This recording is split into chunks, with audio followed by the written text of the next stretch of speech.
Hey guys, welcome to the shop. Today's video, I'm really covering the kit, not the complete rifle, because this was a kit build. I purchased the 20-inch Freedom Classic Nitride AR15 kit from Palmetto State Armory. I kind of, in my shop, I have a couple of AR15 lowers kept on my books, not transferred to myself, so I transferred one to myself instead of paying, the extra $80 it would have to buy the complete kit, because frankly, I can build an AR-15 lower in about 15 minutes. The time is really in the uppers, and I do think I see a lot of, there's a guy relatively close to me who charges $200 to assemble an AR-15. I don't know what his shop rate is, but I do think that's a bit of a ripoff, because it's fairly rare on any of these guns where I spend more than an hour and a half.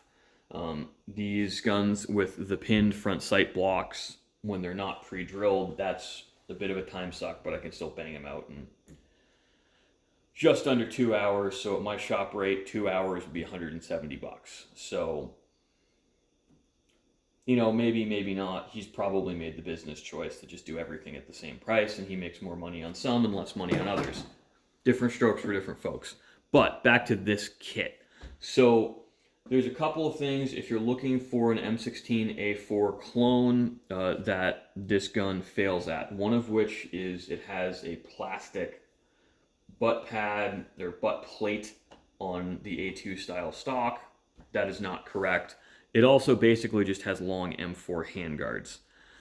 And again, because it's a nitride barrel, you don't have the exterior phosphate finish.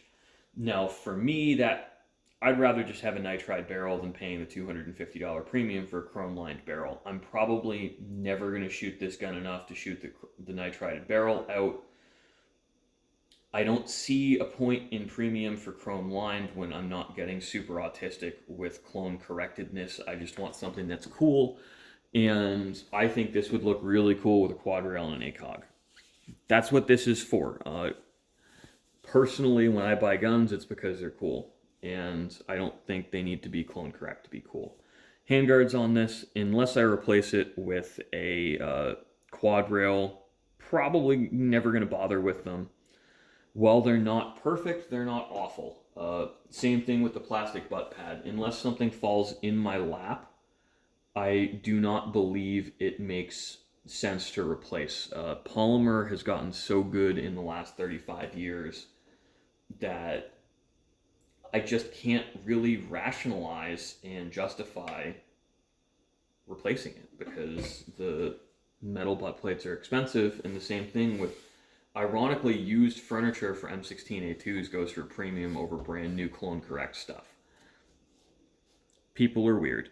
But again, back to the kit. So a couple of really pleasant surprises on this is I have not live fired this, but bore sighting it here, we're dead on. I didn't have to click windage once on the rear sight, and I didn't alter any elevation. And at the 300 yard or 300 meter, I believe, with my short range sight, we were dead on. I have a range, not a range necessarily, but I figured out at my shop, pointing out a window, where I can zero and bore sight, sorry, not zero, but where I can bore sight at 50 yards.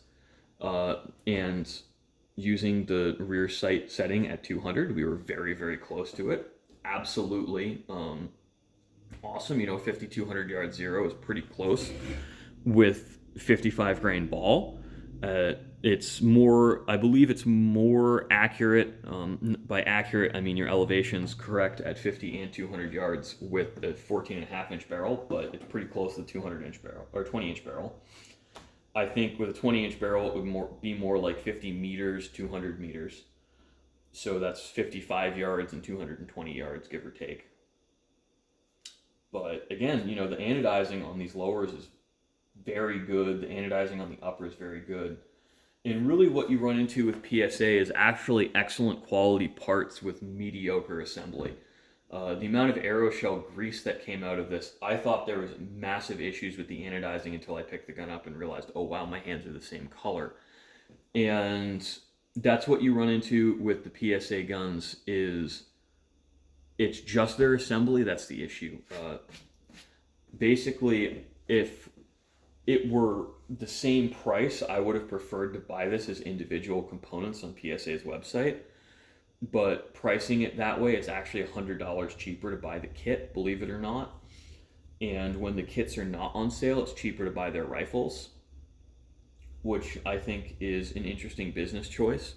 But when they're on sale, I mean, I'm going to have posted this far closer to the election than when I purchased these. They're really inexpensive. In a non-election year, when there's no looming threats of gun control, I think you could build this through PSA's website and buy everything there for about $450. In an election year, I would bet you're probably looking closer to $650, $700. But, that's still not terrible for the quality. I can remember in mid-2000s, when was this? This was before Sandy Hook. I was looking at it. I was still in high school, and I wanted to go buy a pretty well-used Colt H-bar, which was pretty much this same gun. It just was a different profile barrel underneath, and it was green and wasn't threaded for a flash hider. So otherwise identical to this. And back then, that used was $1,150, and that was a fairly good price for one of their match target H-bar guns. I'm not calling it the right thing. It's been so long, but I remember and was like, oh shit, I would love to do that. I just did not have the $1,150 as a fresh 18-year-old. And while this is not a match target gun, it's still a very good gun. And when you adjust for inflation, that 14 years later, this would be like buying a $350 AR back then. AR-15s have gotten so cheap as, post-national assault weapons ban US, you really can get a lot of value for your dollar. And what's nice about this is it has a chrome-lined, phosphated HPT Carpenter 158 bolt. I really do prefer the chrome-lined bolts because depending on how you negotiate the contracts and how you specify, I believe it's Microbest and Toolcraft. I don't know who made this bolt carrier group. Frankly, I'm not educated enough on ARs to even identify them. They'll run the same program regardless of whether you're going to get these chrome plated and phosphated or you're going to nitride them. So a nitrided bolt carrier group can have an oversized bore in it, so you can have issues with sealing of the gas rings and some cycling issues. I've had 2 bolts with that issue now over the years, so I've just kind of chosen, now that I have a little bit more money, I'll spend the extra $20 on a chrome lined bolt. I don't really see issues with 9310 bolts. The 9310 bolts, and this is really a quality control issue, is they wind up a little bit too soft if you use the higher end of specification on salt bath nitriding. So manufacturers that understand how to work with 9310 can turn out a very, very good 9310 bolt that's as good or superior as Carpenter 158. Now, Carpenter 158 has just been the gold standard. This particular rifle, again, has a phosphated bolt head, not a nitrided bolt head. I do have a preference for phosphate over nitride just because of the heat treating and quality control issues, but I don't think it's necessarily a death knell to anything. Really, materials and finish choices don't matter as much as the quality control that goes into it. And in my experience, the quality control on individual components from PSA is very good. The quality control issue PSA has stem from their assembly. And I got lucky on this firearm, again, because of it just went together. It's perfect. The front sight is dead on. It's perfect with my TSA carry handle. Absolutely no reason to change. Now, I've had a bunch of PSA uppers come through my shop over the last couple of years, and they will have been sent back once, and one of them even went back twice for canted front sight block issues. And customers eventually got pissed off dealing with PSA and chose to pay me to solve the issue instead of relying on PSA warranty repair. Now, that's a them choice. I'm not going to tell them they're right or wrong. Frankly, I'd probably do the same thing in their position. So PSA again is a little bit luck of the draw. Generally speaking, their complete rifles don't have this issue to the extent that their assembled uppers do. And what I believe happens with the assembled uppers people buy on sale is they went on sale because of canted front sight blocks, and they're sold as blems. So I don't think PSA marks them as blems, so they don't have an efficient way to tell, but that's just my theory.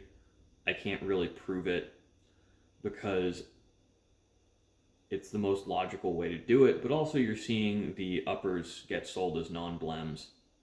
And what I think it really is luck of the draw on how long that assembler has been there and how seriously they take their job. So that's that. I'm starting to warm up to PSA's quality on parts. I do think they've gotten better. I wouldn't really recommend them for AKs, and that's kind of a separate issue.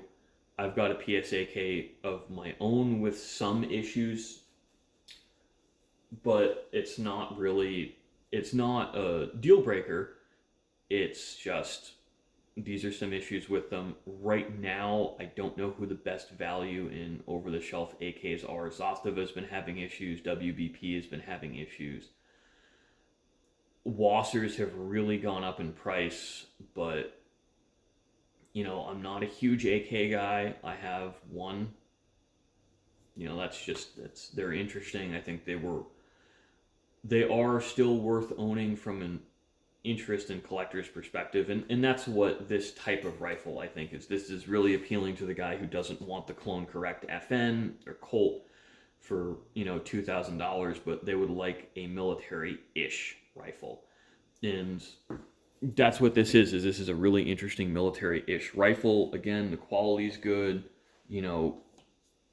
These were bought months apart. They match quite closely, except for the oil I spilled all over it. The sights were close. The polymer molding is good. The pistol grip matches the handguards. The buttstock's a bit grayer. And what I think is starting to happen is these parts are working their way through PSA's system, but we're going to wind up seeing more of their parts be gray as their H&R line takes off. Because from what I see is the FFL for H&R is the same as the normal PSA warehouse where they're coming out of. So I suspect there's a lot of commingling with their parts supply there. I think really the big differences would be the upper and lower receivers for marking.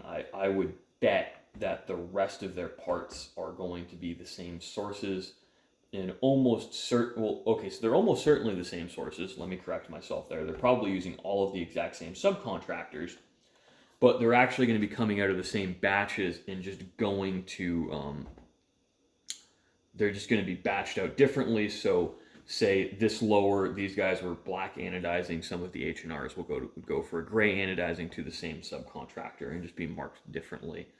Now, thanks for watching, guys. I hope you enjoyed. I'll try to do more benchtop videos like this and probably some live fire eventually with this gun, but I'm not in a huge rush. And it's really been awesome on YouTube seeing the support. Like, I didn't expect I'd hit over 1,000 subs relatively quickly. So if you like this content and you're interested, I have a lot of machining content as well.